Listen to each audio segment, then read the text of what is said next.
우리 예수님께서 예루살렘 입성을 하실 때에 그 백성들이 환영하는 내용입니다.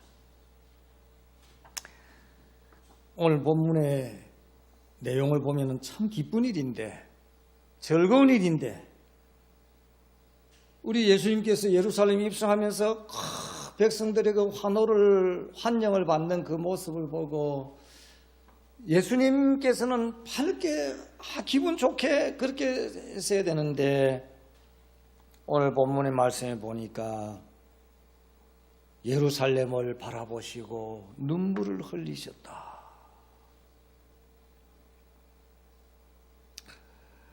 41절 42절에 보면은 가까이 오사 성을 보시고 우시며 가라사대 너도 오늘날 평화에 관한 일을 알았다면 좋을 뻔하였거니와. 문제는 이 예루살렘에 평화가 없어서 눈물을 흘리신 것을 볼 수 있습니다. 자, 오늘 이런 생각을 가지고 오늘 본문의 말씀을 통하여 예수님의 눈물, 두 번째로, 지난 주일 오후에는 이제 친구 나사로의 죽음에 대하여서 이제 인간적인 그 정으로서, 그리고 불신에 대한 울분에 의하여서 주님께서 속으로 막 이렇게 우셨다고 했는데, 오늘 본문의 내용을 또 이제 그 주님의 눈물을 이렇게 대하게 되는 것을 봅니다. 다음 주까지 이 예수님의 이 인간적인 감정 한번 눈물을 통하여서 한번 새겨보고자 합니다. 사람이 살아가면서 눈물을 흘리게 되는 일들이 종종 있습니다. 지금까지 살아오면서 눈물을 안 흘렸다고 하는 것은 아직도 세상을 모르는 어린아이든지 그런 과정일 거예요. 아마 사람이라면은 희로애락이라는 말이 있듯이 살아가는 동안에 이 감정의 그 요동치는 그럴 때가 있다는 것입니다. 만약에요, 부모된 입장에서 사랑하는 자녀가 몇 시간 뒤에 죽을 것이라는 것을 알고 있다면은 현재 아무리 좋은 일이 그 부모의 앞에 펼쳐지더라도 그 좋은 일로 받아들일 수가 있을까? 지금 예수님께서 왕으로서 환영하는 그 예루살렘 입성 때에 왕으로서 환영하는 백성들의 그 환영을 받으면서도 주님께서는 눈물을 흘리셨다. 그러니까 그 예루살렘의 그 앞날에 되어질 일들, 그리고 현재 평화의 왕이 직접 왔는데도 그것을 못 알아보고 있는 그것을 바라보면서 주님께서는 속으로만 눈물을 흘리는 것이 아니라 통곡의 눈물을 흘리는 것을 볼 수 있습니다. 오늘 보면 그 38절에 보면은 예수님께서는 어린 나귀를 타시고 예루살렘 성으로 가실 때 많은 사람들이 옷을 벗어 예수님이 가시는 길에 깔고 종려가지를 꺾어 흔들며 예수님이 행하신 일들을 인하여 기뻐하며 큰 소리로 하나님을 찬양하며 따라왔습니다. 즉 왕을 환영하는 환영식이었다는 것입니다.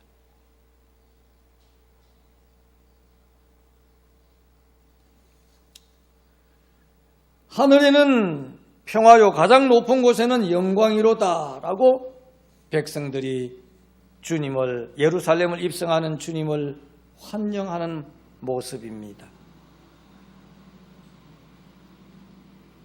당시에 그 이스라엘 백성들은 로마의 식민지 하에 있었습니다. 그래서 그 당시에 그 백성들은 이제 저 메시아라고 생각하는 인정하는 예수 그리스도가 예루살렘에 입성해서 왕이 되면은 우리는 이제 로마의 확정에서 벗어날 것이다. 아마 그때 사람들은 그렇게 생각했다고 볼 수 있습니다. 왜 이렇게 짐작하느냐 하면은 그 며칠 뒤에 바로 그 사람들이 이 예수 그리스도를 십자가에 못 박아야 된다고 같은 사람들이 소리쳤기 때문이라는 것입니다. 아마도 예수님께서는 그것도 아시고 눈물을 흘리신 것이라고 볼 수 있습니다.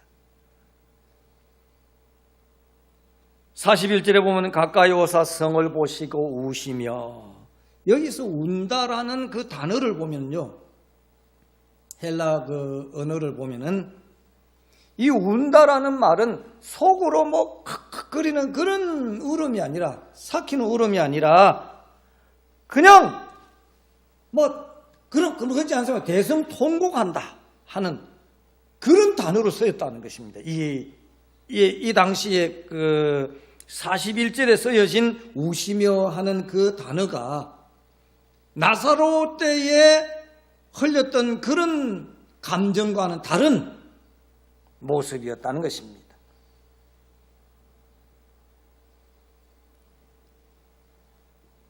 모든 사람들이 찬양하고 즐거워할 때 예수님은 성을 보시고 소리내어 우셨다는 것입니다.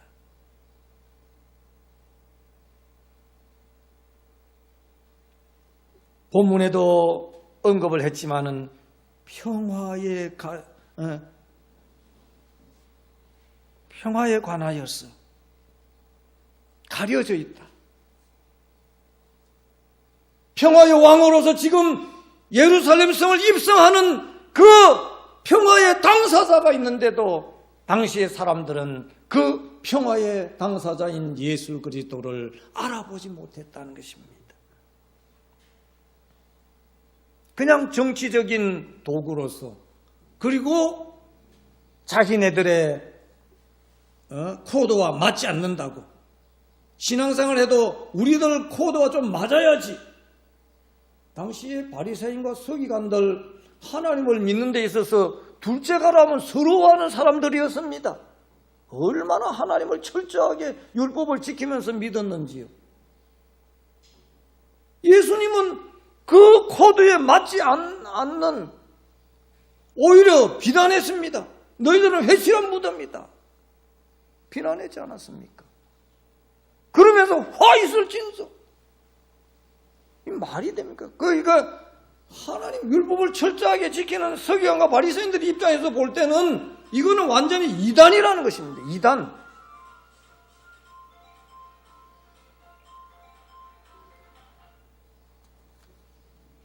자, 그래서 첫 번째 이제 한번 생각해 볼 것이 바로 이 평화가 없기 때문에 울었다는 것에 대해서 한번 생각해 보면요.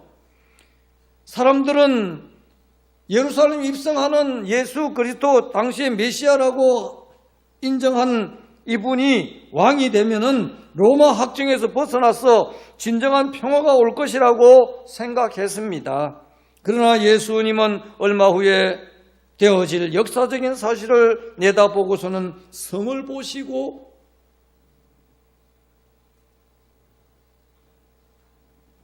우셨다고 합니다.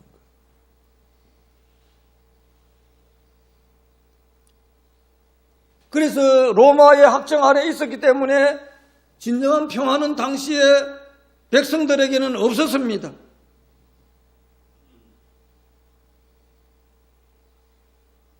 하나님의 이름이 영영이 있고 하나님의 마음과 하나님의 눈과 얼굴이 있는 평화의 성에서 살면서 왜 평화를 얻지 못하고 있었을까? 그게 또 예수님께서 보실 때는 참 안타까운 일이었습니다.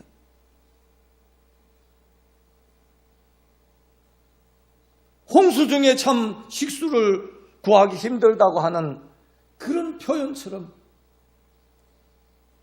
평화에 둘러싸여 있는 그 안에서 사는 사람이 평화를 모르고 있다고 하는 것.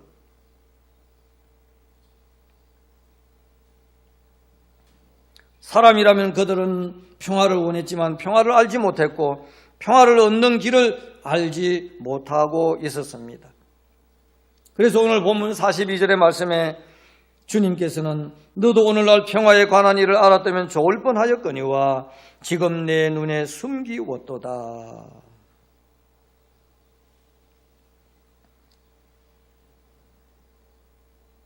성경은 성도들의 몸을 성전이라고 로마서 6장 19절에 표현하고 있습니다. 예수님도 당신의 몸을 성전이라고 하였습니다. 너희가 이 몸을 무너뜨리라 내가 3일 만에 일어나리라. 당시 사람들이 또 이 말까지는 못 알아들었습니다. 눈에 보이는 40년 동안 지어진 건물을 생각했던 것입니다.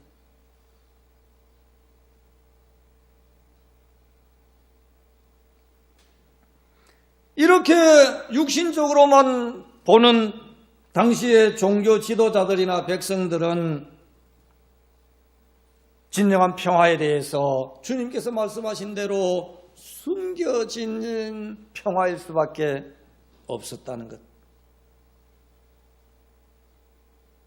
그러나 많은 사람들은 이제 이분이 왕이 되면은 우리는 로마 합정에서 해방되어서 진정한 평화를 누릴 것이다. 그 진정한 평화가 로마 합정에서 벗어나는 것을 진정한 평화로 알고 있었다는 것입니다. 그래서 그들의 입술로는 제대로 찬양을 했습니다. 찬송하리로다 주의 이름으로 오시는 왕이여 하늘에는 평화요 가장 높은 곳에서는 영광이로다 하고 제대로 입술로는 찬양을 했지만은 원뜻은 제대로 깨닫지 못했다는 것이죠. 오히려 주님께서 선지자적인 눈을 가진 예수님께서는 예수 그리스도께서는 진정한 평화가 무엇인지 그리고 헛다리 짚는 그 백성들의 외침 환영 그것을 바라보고 오히려 우셨다고. 또 한 가지 우신 것은 주님께서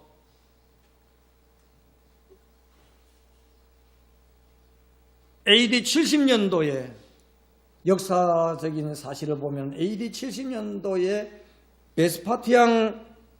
파시앙 그 황제 때에 티토 장군에 의하여서 이 예루살렘 성이 완전히 함락되었습니다. 그것을 이제 주님께서는 보신 것입니다. 그때 무리들이 와서 어떻게 할 것인지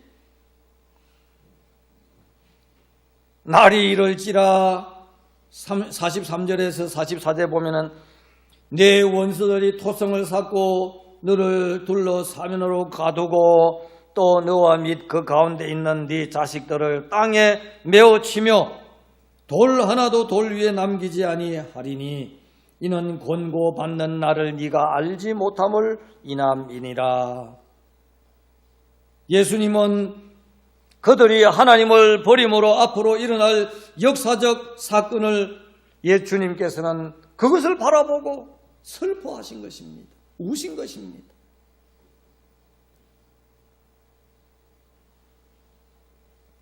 토성을 쌓고 사면을 가두고 자식을 땅에 메어치고 돌 하나도 돌 위에 남지 않게 무너뜨린다. 예수님은 부모의 입장에서 자녀와 같은 예루살렘 성이 무너질 뿐만 아니라 성 안에 있는 많은 백성들이 극심한 고난을 받게 될 것을 바라보시고 그렇게 오히려 왕을 환영하는 입장에서 오히려 울 수밖에 없다고 하는 것.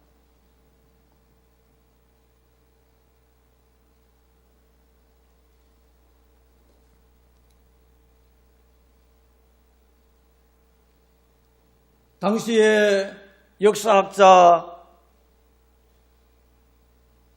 요세푸스에 의하면은 자식들을 삶아 먹고 굶어 죽어졌고 남은 자들은 십자가형으로 처형을 하는데 나무가 모자랐다고 역사학자 요세푸스는 전하고 있습니다. 얼마나 극심한 핍박이었는지. 주님은 그것을 바라보시고 그 아름다운 즐거운 환영의 자리에서도 오히려 통곡할 수밖에 없는 그런 모습이었다는 것입니다.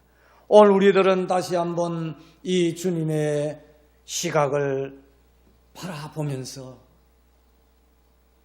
오늘 우리들이 살고 있는 현실만 바라볼 것이 아니라 조금 더 멀리 바라볼 수 있는 신앙의 눈을 가지자라는 것입니다.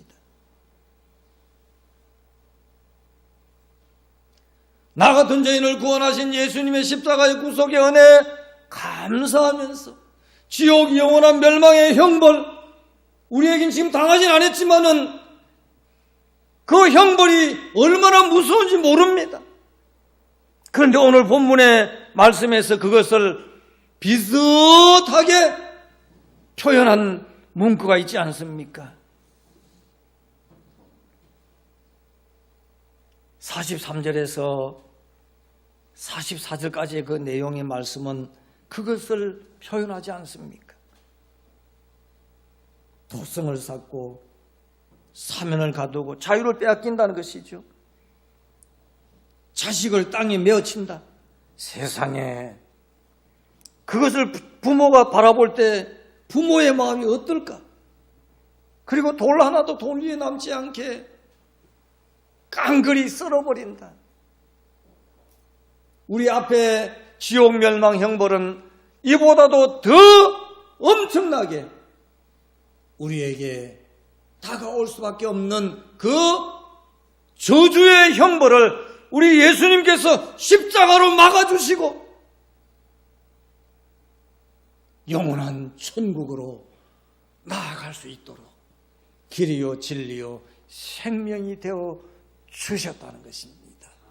그분을 우리들이 믿습니다 하고 주님을 바라보는 삶이 되어야 한다는 것입니다. 지옥 구더기에 빠져서 통곡할 것이 아니라 지금 회개의 눈물을 흘리고 하나님을 바라보고 나 같은 죄인을 구원하시기 위하여 십자가 형벌당하신 주님의 그 크신 구속의 은혜를 오늘 다시 한번 기억하면서 주님께서 예루살렘 성을 입성하며 사람들의 눈에 왕으로서 환영받는 자리였지만은 우리 인생의 앞길을 바라보면서 오히려 통곡할 수밖에 없는 그 주님의 뜻을 다시 한번 바라보면서 오늘 또 예수님은 멸망의 길로 나아가는 자들을 보시고 우시고 계시다는 것을 우리는 알아야 합니다.